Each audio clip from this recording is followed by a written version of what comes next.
Assalamualaikum warahmatullahi wabarakatuh. Alhamdulillahirabbil alamin. Allazi arsala rasulahu bil huda wa dinil haqq liyuzhirahu 'alad dini kullihi wa kafa billahi shahida. Rabbi shrah li sadri wa yassir li amri wahlul 'uqdatam min lisani yafqahu qawli. Wala haula wala quwwata illa billahil aliyyil azim. Yang hormati pengurusi masjid Tariq bin Ziyad Kepadang Perdana Kuantan, ahli jawatan kuasa masjid, barisan imam-imam, bilal-bilal, siap-siap, tuan-tuan haji, puan-puan hajah, sidang jemaah yang dirahmati Allah. Pertama-tamanya bersyukur kepada Allah Subhanahu Wa Taala dapat kita sama-sama lagi berada di taman-taman syurga, memenuhi waktu kita ni di antara maghrib dan isyak, dan mungkin hari ni agak lebih sikit lah sebab ada rangkaman untuk disiarkan di Radio Malaysia Pahang, insya-Allah. Dan juga kita bersyukur pada Allah Subhanahu Wa Taala kerana diberikan lagi kepada kita kesihatan, panjangkan umur kita. Dan bila sihat dan panjang umur ni, di antara nikmat yang banyak manusia leka. Nabi ada sebut dalam hadis, nikmatani maghdunun minan nas. Dua nikmat yang selalu manusia ni hanyut. Apa dia tuan-tuan? Yang pertama as-sihhatu, sihat. Masa sihat, banyak yang hari ni kita tengok mereka hanyut dalam keadaan sihat, lupakan kepada tanggungjawab. Dan juga al-faraghu, masa lapang. Masa kita ni begitu terbatas. Allah Ta'ala bersumpah dengan masa. Maknanya nak ceritakan kepada kita, masa kita ni begitu pantas bergerak. Sekarang ni kita sudah sedar dah masuk 21 Muharram dah. Cepat je masa bergerak dah. Dan 1444 dah. Kita tempuhi macam-macam ujian dan cubaan, tetapi bila sampai masa awal Muharram, dulu kita semangat. Hijrah itu perjuangan, hijrah itu persaudaraan, hijrah itu perpaduan. Tapi kita tengok di akhir-akhir ni banyak benda-benda yang melukakan hati kita. Antaranya yang berlaku di Mahat Tahfiz di Kuala Lipis. Begitu juga dengan teknologi canggih, gadget, media sosial, Instagram kita, Twitter, TikToknya, FB. Ini menjadi ketagih kepada masyarakat sehingga mereka melupai batas-batas yang diaturkan, yang ditunjukkan oleh agama. Kita dah sambut malam hijrah. Nak hijrah, nak berubah. Tapi semakin banyak teknologi, banyak memberi kesan kepada kita. Sepatutnya teknologi benda yang memberikan kebaikan kepada kita. Tapi bila kita menyalahgunakan, inilah menyebabkan kita hanyut. Sepatutnya teknologi moden ni memberikan kebaikan yang banyak. Kita duduk di masjid ni, beramai boleh tengok kat luar melalui sistem kita. Yang tak datang masjid kerana sibuk, kerana keuzuran, kerana kesukaran masa, dia boleh tengok di rumah dia. Anak-anak kita yang duduk di tempat-tempat yang jauh-jauh dah. Teknologi kan. Tetapi yang jadi masalah ialah kita leka dengan teknologi, akhirnya kita diganggu gugat. Sebab itu semakin maju teknologi, makin terseksa manusia karenanya. Walau dia okey, tapi manusia yang menyalahgunakan akhirnya terseksa. Sebenarnya teknologi tidaklah bercanggah dengan agama, tetapi mesti tunduk di bawah etika kemanusiaan yang mesti juga didokong oleh agama kita sendiri. Barulah teknologi itu berjalan dengan baik. Kita naik kapal terbang, kita naik kenderaan, kita mulakan dengan bismillah, doa naik kenderaan. Masya Allah, segala-galanya jadi pantas dengan sebab teknologi. Apatah lagi di zaman-zaman dahulu, pergi ke Mekah naik unta, jalan kaki. Tapi sekarang teknologi kita makin canggih, berapa jam saja boleh sampai dah ke tempat yang kita tujui.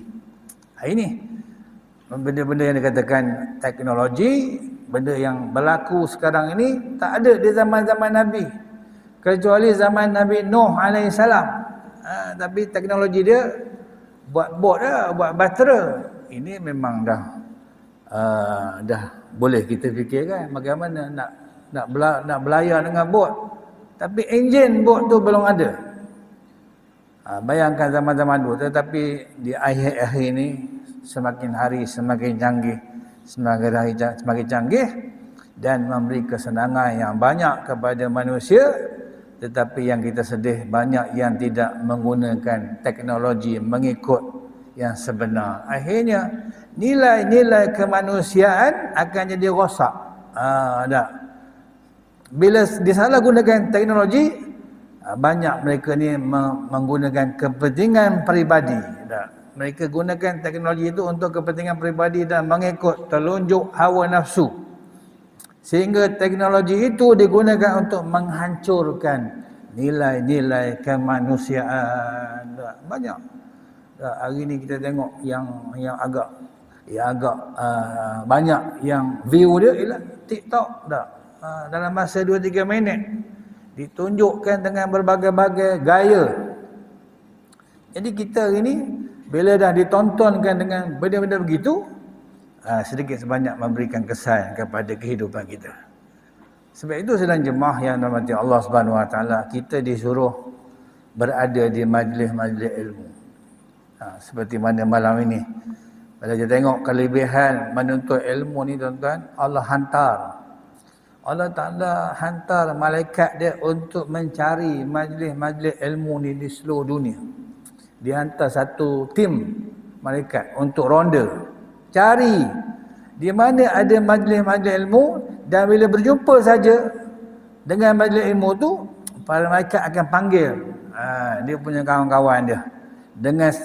Dengan mereka ni membuka sayap-sayap mereka ni, memenuhi ruang antara mereka dan langit, dan antara langit dunia ni. Maknanya mereka teduhkan, mereka tutupkan, naungkan majlis-majlis ilmu itu dengan sayap-sayap malaikat di langit dunia. Kita tak apa nak bayang tentang sayap malaikat ni. Di zaman Nabi dulu, ketika Isra' dan Mi'raj, malam Lailatul Qadar, malaikat Jibril ni, sayapnya ada satu sayap dia tak buka, tetapi dia buka sayap tu pada malam Lailatul Qadar. Rupanya sayap tu memenuhi penjuru utara dan selatan. Macam seolah-olah tertutup dunia ni. Itu baru satu sayap. Ini kelebihan majlis-majlis ilmu. Allah Ta'ala tanya para malaikat. Bukan kerana Allah Ta'ala tahu tak. Ini cara untuk memberi info kepada kita. Allah Ta'ala tanya kepada para malaikat, apakah yang dibuat oleh manusia atau hamba-hambaku di bumi? Jawab para malaikat, mereka menyuci dan mengagungkan-Mu ya Allah. Mereka buat begitu, mereka mengagung dan menyuci Kamu ya Allah dengan majlis-majlis ilmu. Kemudian adakah mereka ini melihat aku? Allah Ta'ala tanya malaikat. Kata para malaikat, mereka tak melihat-Mu ya Allah. Demi Allah, mereka tak nampak tak? Dan bagaimanakah kalau mereka ni nampak? Tentunya, kata malaikat, ibadah mereka akan bertambah-tambah. Tak? Kalau kita nampak tuan-tuan balasan syurga ni, tak ada lah yang duduk di kata-kata tempat, semua akan datang. Tapi walaupun diberikan pahala, naungan sayap malaikat, tapi tak nampak kita. Kalau nampak nescaya, tak ada lah orang kat luar. Tak. Kemudian Allah Ta'ala tanya pula, apakah yang manusia minta? Kata malaikat, mereka memohon syurga-Mu ya Allah. Adakah mereka ni melihat syurga? Kata para malaikat, mereka belum melihat tapi mereka hanya dengar saja. Kalau mereka melihatnya, nescaya bertambah kuatlah mereka memohon, meminta dan beramal kepadamu. Kemudian apakah yang mereka berlindung? Mereka nak berlindung dengan apa? Kata malaikat, mereka mestilah berlindung daripada neraka. Tak sebab itu lepas sembahyang kita dengar wirid, Allahumma ajirna minan nar, Allahumma ajirna minan nar. Kenapa kita minta lindung neraka? Kerana adakah mereka melihat neraka? Kata para malaikat, belum melihat lagi tapi mereka dengar.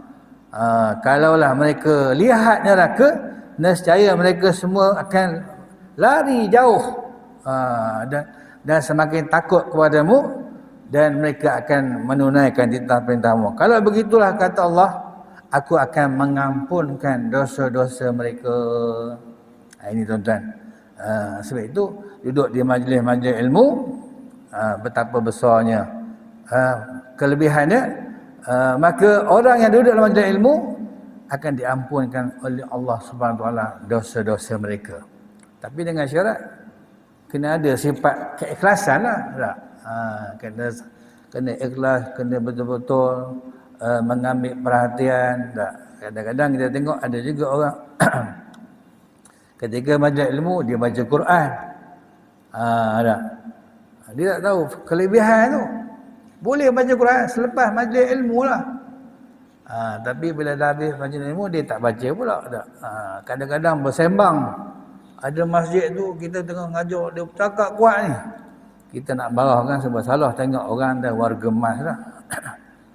Ini sidang jemaah yang dirahmati Allah, kelebihan. Sebab itu bila kita berada di zaman sekarang, zaman mutakhir ini, masya-Allah segala teknologi moden begitu hebat.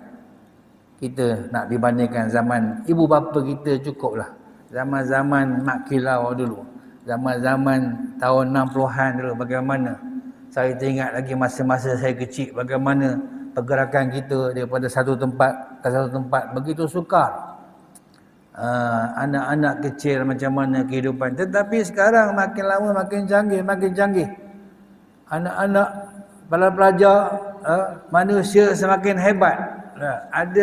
Ada Grab, ada COD, hantar makanan. Kita WhatsApp aja, telefon aja, semua datang. Senang dah. Makanan minuman kita hari ni bukan macam dulu. Dulu kalau kena tumbuk kopi tu. Nak makan kopi kena tanam pokok dia. Buah dia kita tumbuk dia, goreng pula. Tapi sekarang kita pergi saja di mana-mana dah, kopi-kopinya bukan sebarangan harga. RM8, RM10 secawan. Terkejut kita. Orang dulu kopi RM1, RM2 aja. Yang paling originalnya kopi Pak Belalang. Dia tumbuk arang saja. Itu kopi dia original. Ini sidang jemaah yang dirahmati Allah. Sebab itu bila waktu bertukar, kita teringat kepada pesanan junjungan besar Nabi kita Muhammad sallallahu alaihi wasallam tentang dunia kita ni walaupun semakin canggih, namun dia akan berakhir. Dia akan sampai kepada noktah penghujung. Seperti mana Nabi ada bersabda daripada hadis Abi Hurairah radhiyallahu anhu anna Rasulullah sallallahu alaihi wasallam qala la taqumus sa'atu hatta yafidal mal wa tazharul fitan wa yaksurul harju. Qalu wa mal harju ya Rasulullah? Qala al-qatlu salasan. Rawahu Ibnu Majah. Apa maksudnya? Daripada Abu Hurairah radhiyallahu anhu bahwasanya Nabi sallallahu alaihi wasallam bersabda, hari kiamat tidak akan terjadi sehingga melimpah ruahnya harta benda. Sekarang tak? Cuba tuan-tuan banding dengan zaman-zaman dulu. Macam mana harta benda sekarang? Melimpah ruah. Tak? Berbagai-bagai tanaman, pertanian, ternakan, segala-gala hasil tak semakin banyak. Dulu kita beli lembu 500-600 seekor, sekarang 3-4 ribu. Kerbau lagi dahsyat. Sebab itu bila berlaku kemalangan langgar lembu kerbau, saya ulang-ulang ke pekan baru-baru ni tengok kerbau terbalik tuan-tuan. Besar ni kerbau. Tengok sebelah kereta Proton habis. Total loss lah. Tak, kerbau. Rasanya kerbau tu yang terbesar, terpukang. Ini maknanya benda-benda yang kita nak nilai dulu dengan sekarang. Ayam, ikan, dulu ikan kembung sekilo mungkinlah RM6, RM7. Sekarang sekilo RM20, RM21. Ini maknanya bila harta benda melimpah ruah, orang tak kisah apa. Apatah lagi orang-orang yang kaya, tidak diberikan kelebihan oleh Allah Ta'ala, dia order saja apa saya nak makan. Pagi-pagi dia minum di Kuala Lumpur, tengah hari dia makan nasi di Jepun, tak? Kemudian malam dia dinner dekat Australia pula. Masya-Allah ada. Seperti mana kita tengok dalam viral, orang sekarang dah ada helikopter. Jadi kita tengok ladang-ladang dia dengan helikopter dah. Ini kelebihan. Kenapa jadi gini tuan-tuan? Melimpah ruahnya harta benda. Dan bila harta benda melimpah ruah, timbulnya fitnah, iaitu ujian kepada iman kita. Orang nak berlumba-lumba nak menjadi kaya harta, akhirnya mereka sanggup membuat perkara-perkara yang dimurkai oleh Allah. Dan akhirnya berlaku al-harju. Sahabat bertanya, apakah al-harju tu ya Rasulullah?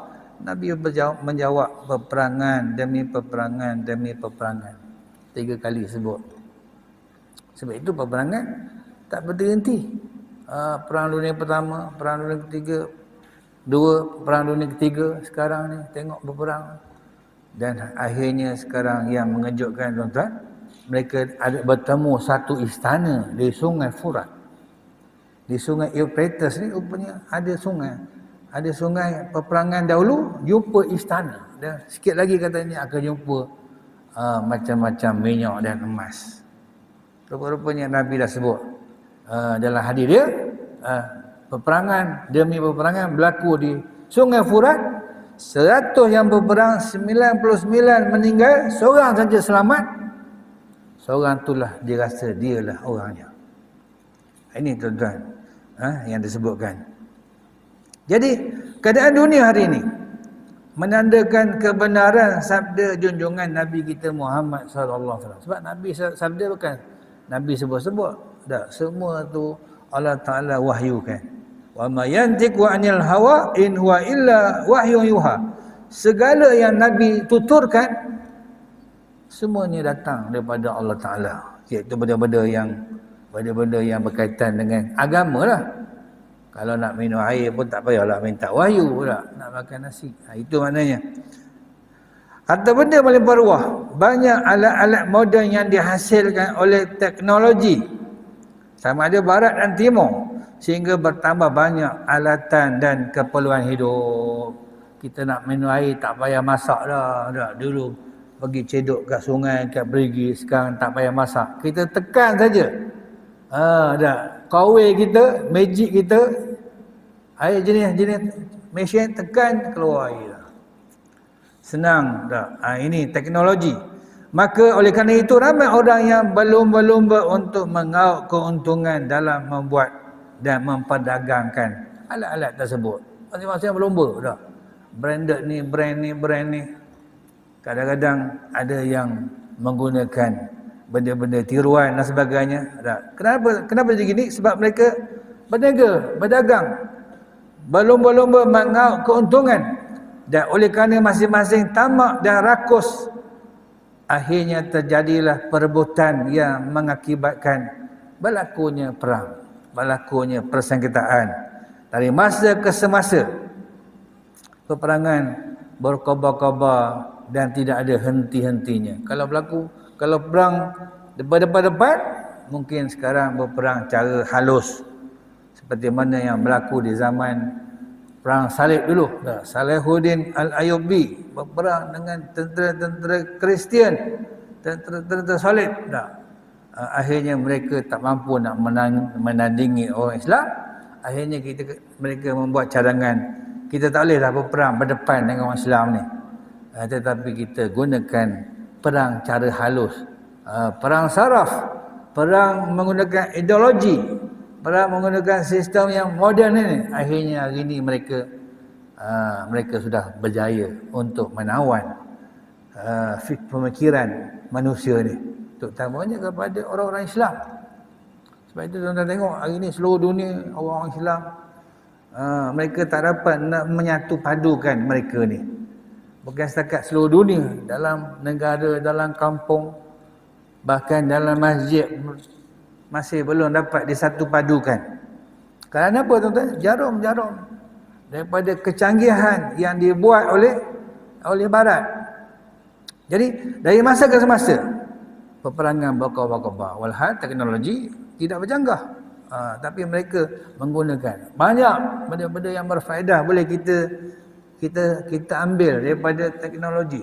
Bahan-bahan maklumat, info-info. Saya dengar penceramah-penceramah terkenal negara ni, sampai-sampai tu orang bagi tajuk bertukar, dia boleh cari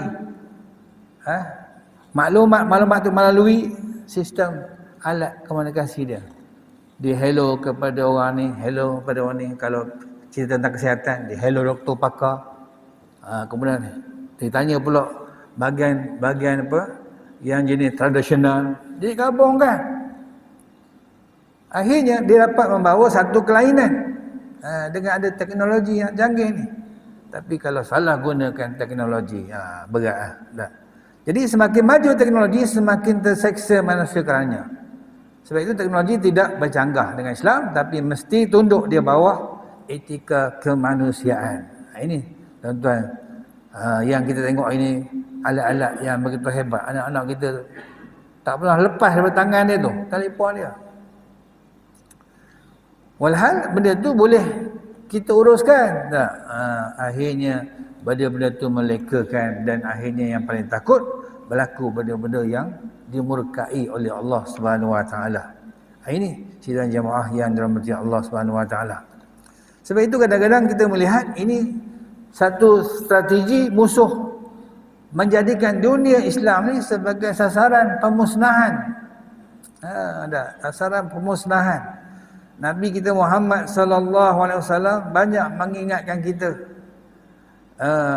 Ketika mana di zaman Nabi dulu, Ummul Mukminin Zainab binti Jahshin, dalam riwayatnya ketika Nabi sallallahu alaihi wasallam masuk ke rumahnya, dakhala 'alaiha fazi'an yaqul la ilaha illallah wa ilal arab min syarrin qad qataraba futihal yawma min radmin ya'juj wa ma'juj misla hadhihi wa halaqa bi usbu'aihi al-ibham wallati taliha faqultu ya Rasulullah anahliku wa fina salihun qala na'am iza kasul al-khabas.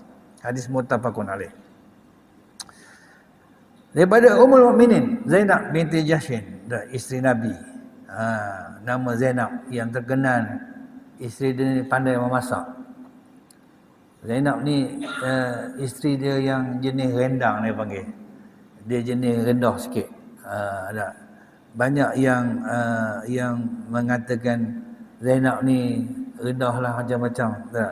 Tapi walaupun dia begitu keadaannya, Nabi sayang dia kerana dia pandai memasak. Bila pandai memasak ni memanglah satu benda yang menarik lah.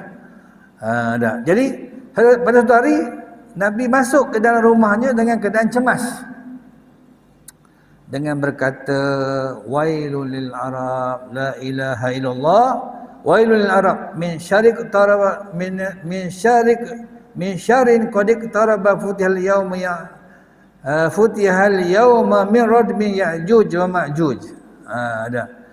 La ilaha illallah, binasalah bangsa Arab daripada kejahatan yang sudah hampir menimpa mereka.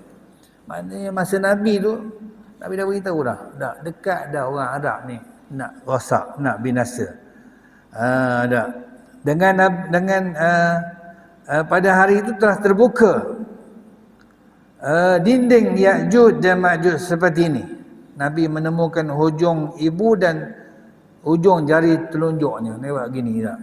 Dekat dah. Hampir dah. Terbukanya dinding Ya'juj dan Ma'juj seperti ini. Nabi menemukan hujung ibu jari dan hujung jari yang sebelahnya, telunjuknya, yang dengan itu mengisytiharkan seperti bulatan. Zainab binti Jahsy, isteri Nabi tadi, bertanya kepada Nabi, "Ya Rasulullah, apakah kami akan binasa sedangkan di kalangan kami masih ramai lagi yang soleh, yang baik-baik?" Lalu Nabi SAW bersabda, "Memang betul ramai yang baik lagi, tetapi jikalau kejahatan sudah terlalu banyak, maka akan berlaku kebinasaan." Sebab itu kita sedih yang baru-baru ni pelajar tahfiz dah ditampar oleh pemuda daripada kampung dusun mana tak tahu tak. Tak. Tiba-tiba dia datang tempeleng, terajang. Kita sekarang tengah semangat mak kilau tak. Dia buat kerja gitu pula. Tak. Berapa ramai yang melihat video tu, ada yang rakam tu tak. Tapi lah tak dan sehari dah kena tangkap lah. Perbuatan tu sangat menyedihkan tak. Walaupun dia positif benda-benda yang memabukkan, itu masalah dia.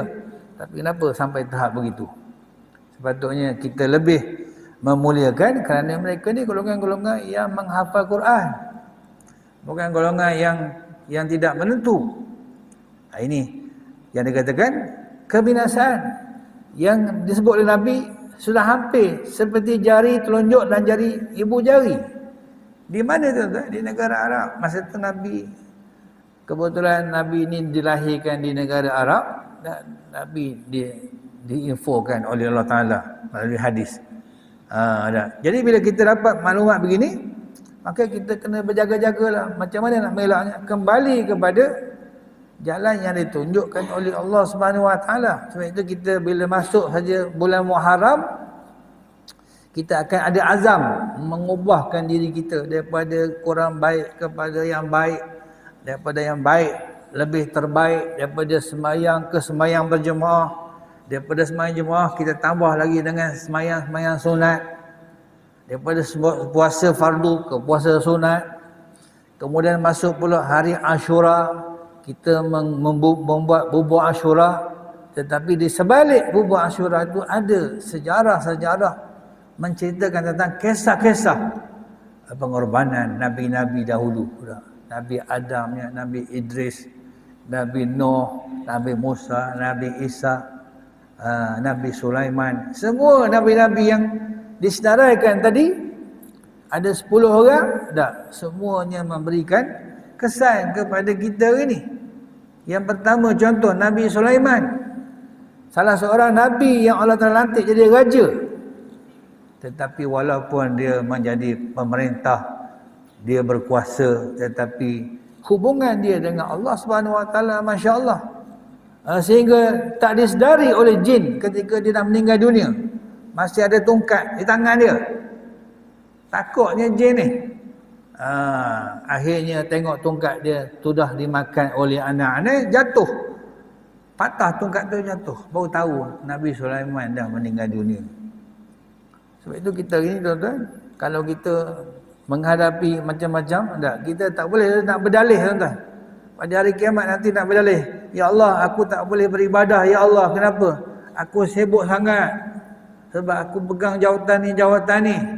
Allah Ta'ala tanya, "Kau sama tak dengan Nabi Sulaiman?" Tak. Nabi Sulaiman bukan manusia saja, dia bawah pemerintahan dia. Manusia, jin, binatang-binatang, angin. Tak boleh jawab lah. Kemudian kita beritahu kita susah, nak bergerak susah, miskin. Allah Ta'ala tanya, "Kamu sama tak dengan Nabi Yusuf AS di penjara?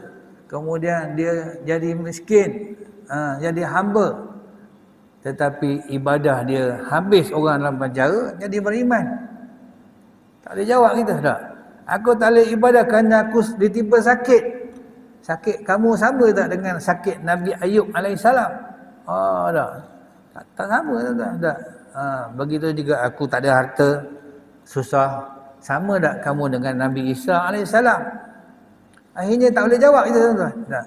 Begitu sekali penyaksian yang ditunjukkan oleh Allah Ta'ala supaya kita semua ingat kepada Allah Ta'ala dan menggunakan sempena tahun-tahun dalam Islam ni, kita menuju ke arah yang diredai oleh Allah Ta'ala. Sebab segala sejarah-sejarah silam semua berkaitan dengan pengorbanan agama dan negara. Sebab itu kita hari ni bila ada filem Mat Kilau ni, masing-masing semangat, tuan-tuan. Memang hebat filem ni.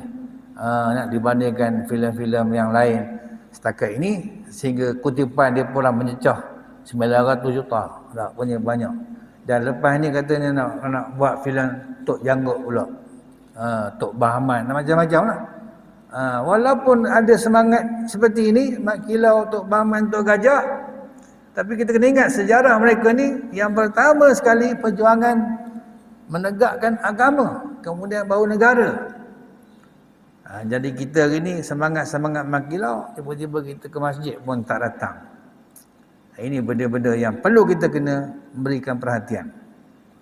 Jadi hadis yang Nabi sebut tadi melalui Zainab tadi menerangkan kepada kita satu tempat atau negeri yang sudah terlampau banyak kejahatan, banyak kemungkaran dan kefasikan, maka kebinasaan akan menimpa semua orang yang berada di tempat itu, walaupun amal yang baik. Ini yang kita takut.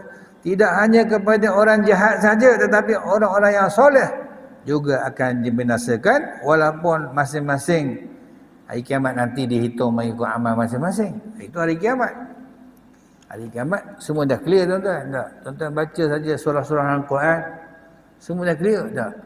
Surah Sajadah ni pagi esok ni. Apa tu?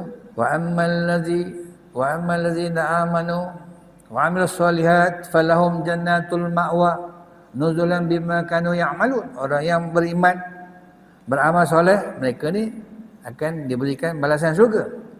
Tapi fa ammal ladzina fasaku fama'wahumun nar. Orang yang jahat, ada tempat mereka ialah fama'wahumun nar. Tempat mereka di neraka, tuan-tuan.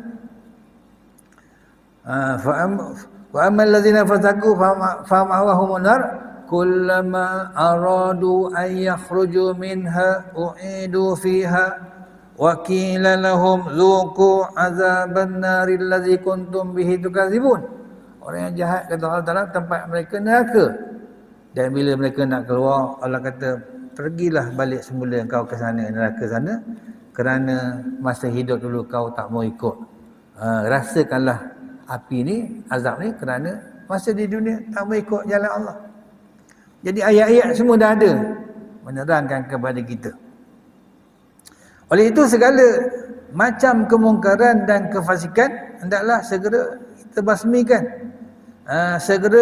Segala kemaksiatan hendaklah segera dimusnahkan supaya tidak terjadi malapetaka yang bukan saja menimpa orang-orang yang melakukan mungkar, kejahatan, tetapi menimpa semua penduduk yang berada di tempat itu. Sebab itu bila laku banjir, tsunami, gempa bumi, habis semua, tak kira siapa-siapa. Ini, tuan-tuan. Jadi hadis ini walaupun disebut secara khusus tentang bangsa Arab, tetapi yang dimaksudkan adalah seluruh bangsa yang ada di dunia. Tujuan disebut bangsa Arab tu ialah kerana Nabi daripada kalangan orang Arab, dan mereka menerima Islam pada masa permulaan penyebarannya adalah kebanyakannya daripada kalangan bangsa Arab dan sedikit sekali daripada bangsa-bangsa luar. Begitu juga hal dalam masalah yang berkaitan dengan maju mundurnya umat Islam, banyak bergantung kepada maju mundurnya orang-orang Arab sendiri. Kemudian bahasa rasmi Islam adalah bahasa Arab. Sebab itu kita bila berlaku kekecohan di negara-negara Arab, kita sedih, tuan-tuan. Tak? Sebab bangsa Arab ni bangsa contoh. Allah Ta'ala hantar Nabi kita Muhammad sallallahu alaihi wasallam lahir di Makkah Al-Mukarramah. Kita bila pergi ibadah haji, ibadah umrah, Masya Allah, tempat yang kita mesti kena pergi dua tempat lah. Mekah tempat lahir Nabi, Madinah tempat wafat Nabi, tempat hijrah Nabi. Jadi tempat dua-dua ni bukan setakat sejarah perjuangan Nabi saja, tetapi memberi kesan sampai kita hari ini.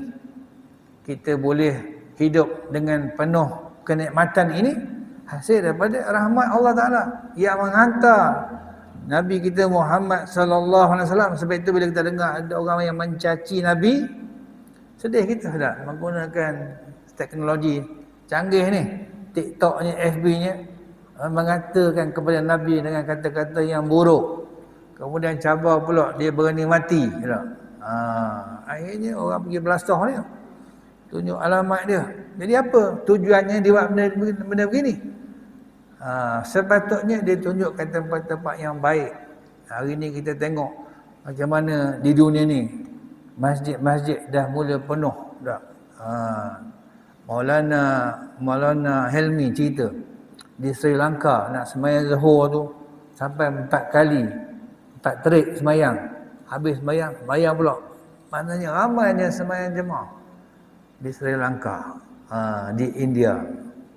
Tapi dalam masa yang sama di tempat lain pula ada pula yang berlaku perkara-perkara yang berlainan. Kenapa jadi gini? Sembahyang kan. Sebab itu dalam Quran dia dah sebut dah, inna salata tanha 'anil fahsya'i wal munkar. Sesungguhnya sembahyang yang kita tunai itu dialah yang mengawal kita daripada segala perbuatan keji dan mungkar. Jadi kita ini kenapa jadi benda-benda mungkar banyak berlaku? Kerana kita sudah lupa kepada petunjuk yang ditunjukkan oleh Allah Subhanahu Wa Taala. Saya ingat tuan-tuan, kata-kata Hasan Al-Basri. Dia ni diiktiraf sebagai wali Allah. Hasan Al-Basri. Apa dia kata? Dia kata man arada dunya wahtaraha alal akhirah. Sesiapa yang memilih dunia, sesiapa yang mengambil dunia dan memilihnya lebih daripada akhirat, akan diuji dengan 6 perkara. Akan ditimpa akibat 6 perkara. 3 semasa di dunia dan 3 lagi di alam akhirat. Orang boleh gariskan. Yang pertama apa dia? Orang yang memilih dunia lebih daripada akhirat. Tapi kalau dia seimbang, tak ada masalah. Sebab memang disuruh kita seimbang. Rabbana atina fid dunya hasanah wa fil akhirati hasanah wa qina azabannar. Doa kita hari-hari mesti ada. Ya Allah, berilah kepada kami kebaikan kepada kami di dunia dan kebaikan kami di akhirat, dan jauhkan kami daripada api neraka. Rupa-rupanya memang tuan-tuan, dunia dan akhirat ni sama bilangannya dicatat dalam Quran 115 kali. Maknanya ulama dulu dikaji sama banyak rupanya dunia dengan akhirat ni. 115 kali dunia, 115 kali akhirat.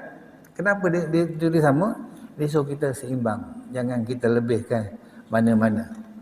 Sidang jemaah yang dirahmati Allah Ta'ala, saya sebut lagi tentang dunia dan akhirat yang diseimbangkan oleh Allah Ta'ala.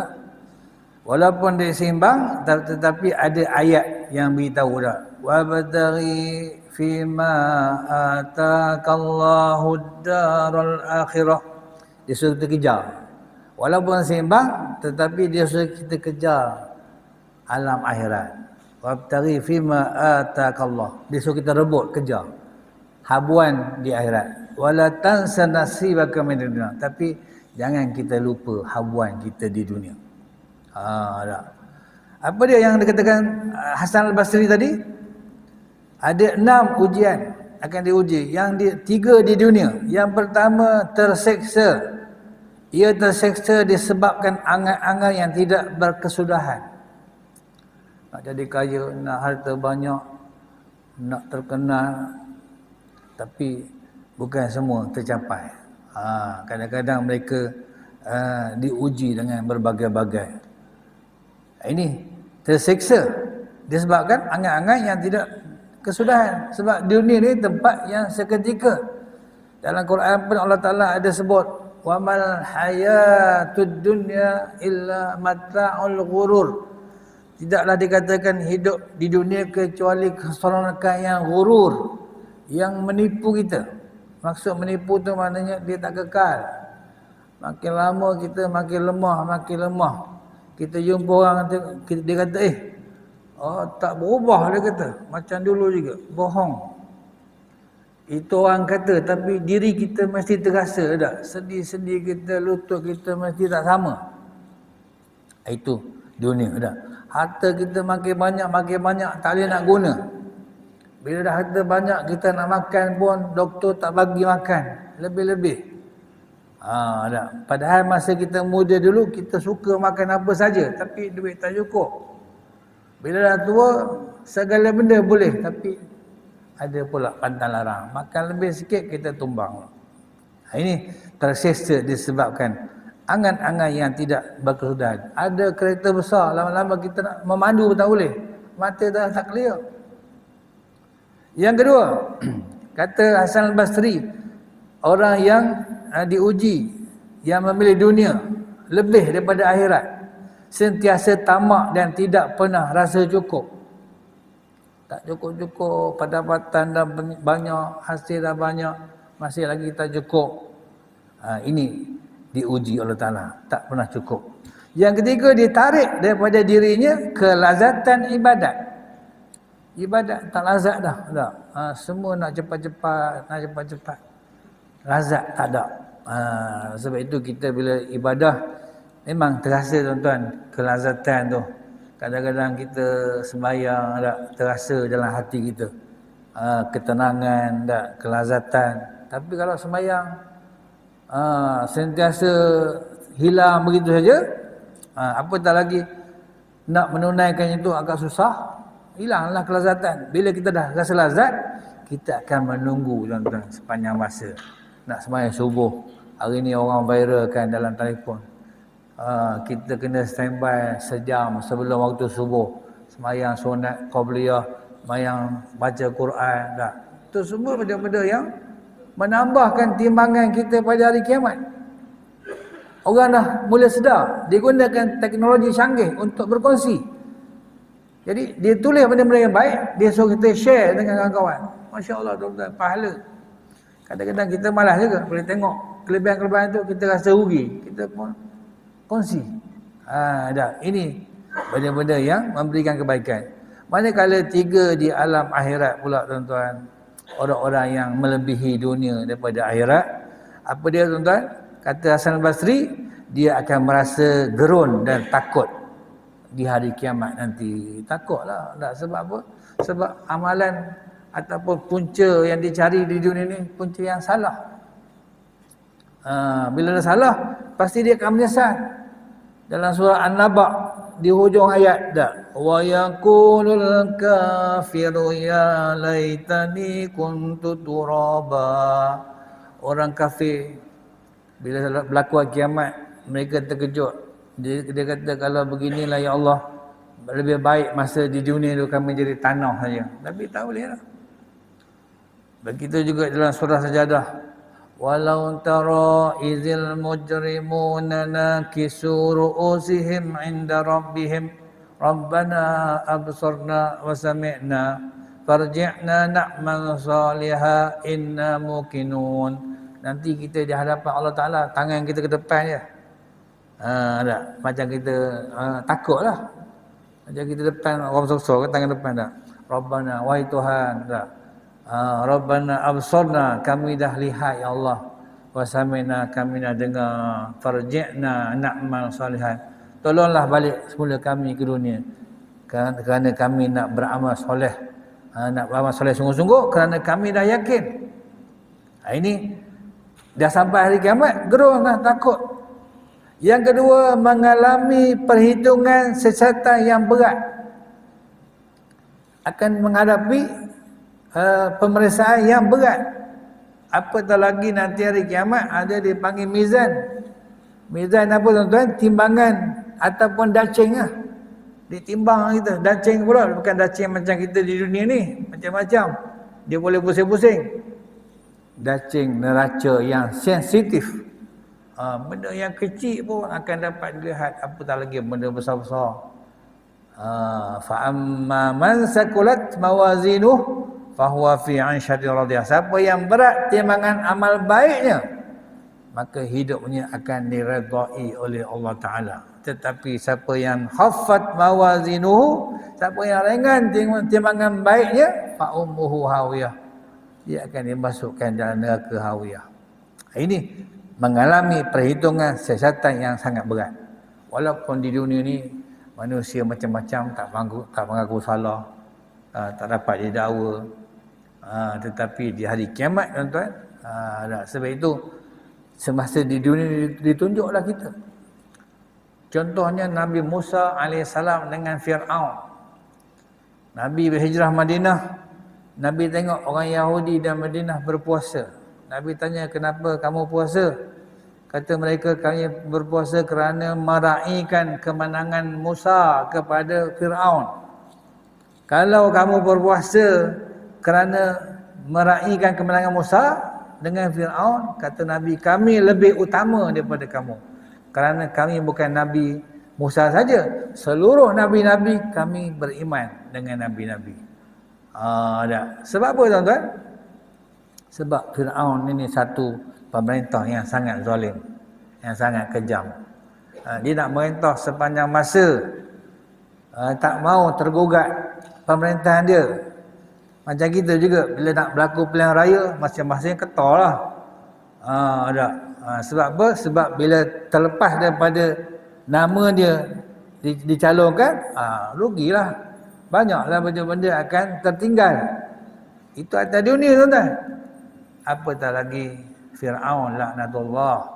Masa itu mana ada pilihan-pilihan raya, dia gunakan kuasa dia sehingga dia mencabar ataupun dia menguji supaya dibunuh semua anak-anak lelaki yang lahir, kerana pawang dia ataupun nujum-nujum dia mengatakan akan lahir seorang anak lelaki akan menggugat pemerintahan Fir'aun. Marah dia bunuh semua, tuan-tuan, anak-anak lelaki ni, katanya sampai puluhan ribu dibunuh. Tetapi Allah Ta'ala Maha berkuasa, ditunjukkan bagaimana kehebatan Fir'aun ni Allah dengan mudah.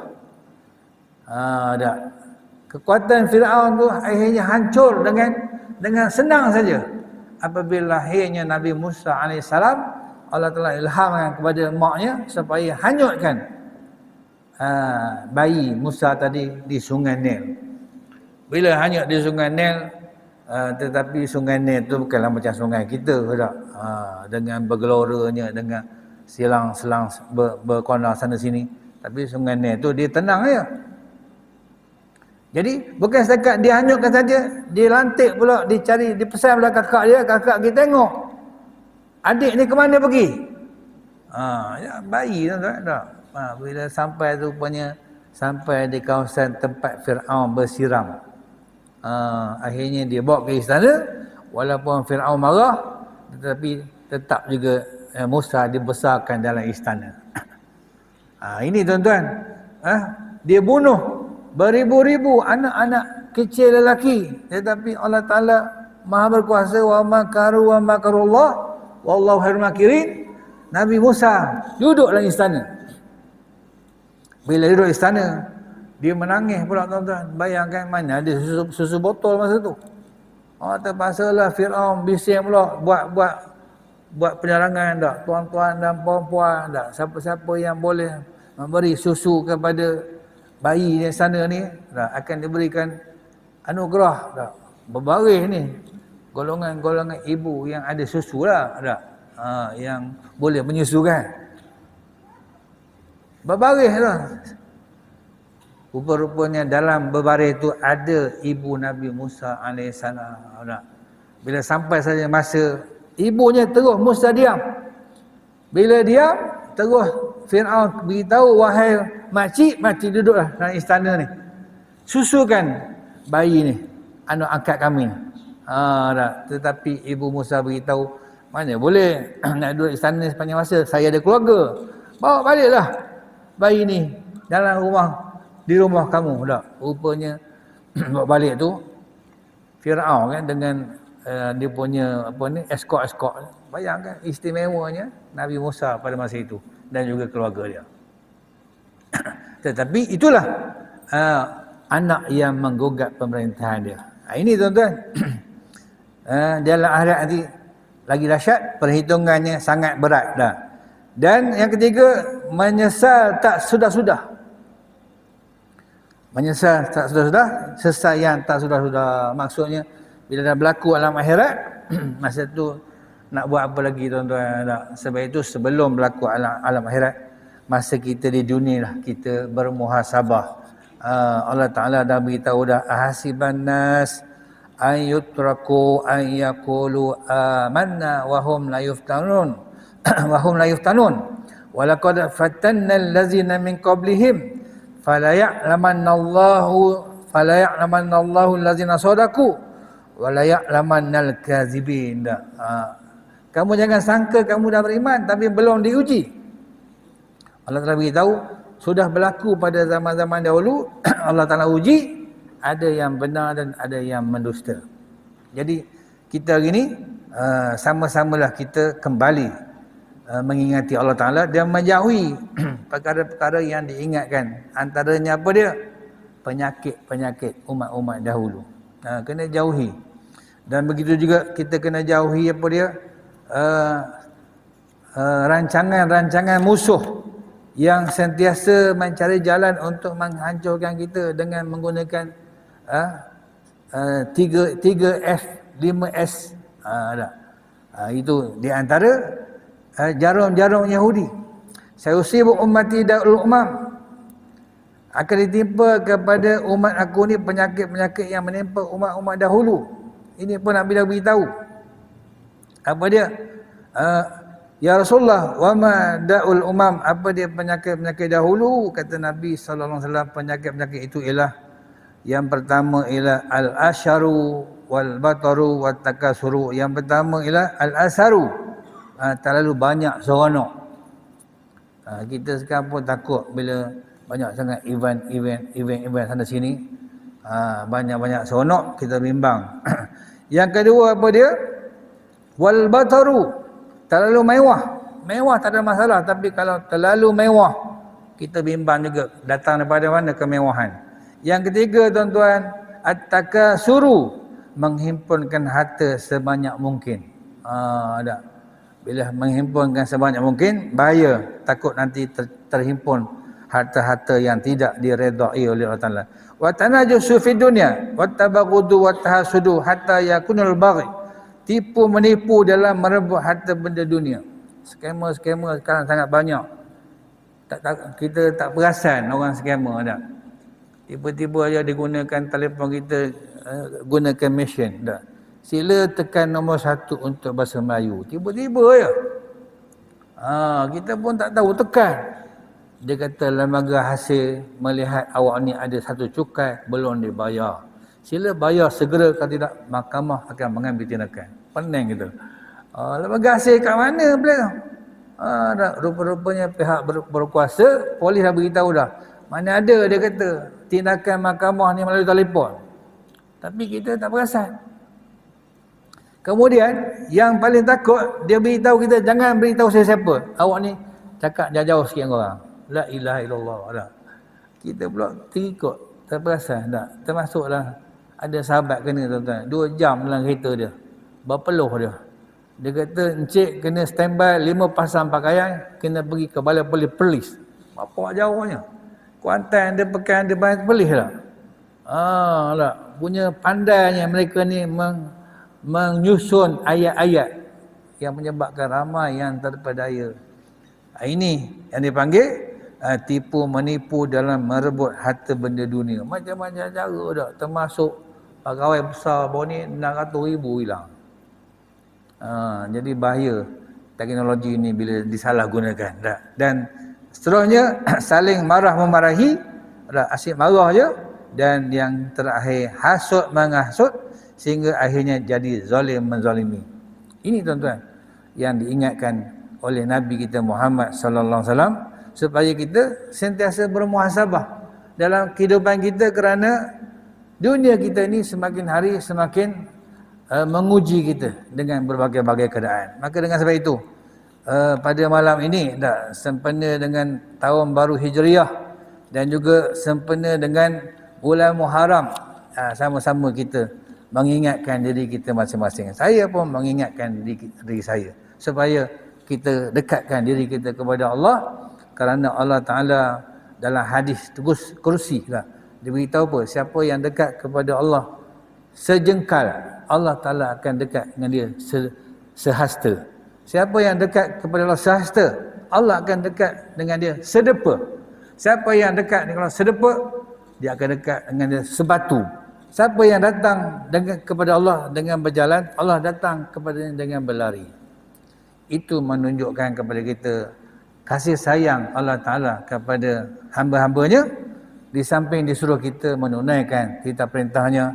Dan bila kita menunaikan titah perintahnya, Allah Ta'ala berjanji, walau anna ahlal qura amanu wattaqau lafatahna alaihim barakatin minas sama'i wal ardh.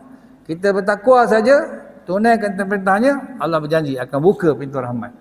Dan bila rahmat kasih sayang Allah Ta'ala datang, di penghujung usia kita nanti, Allah Ta'ala akan seru dengan seruan, ya ayatuhan nafsul mutmainnah irji'i ila rabbiki radiyatan mardiyah fadkhuli fi ibadi wadkhuli jannati. Allah seru kita, wahai jiwa-jiwa yang tenang.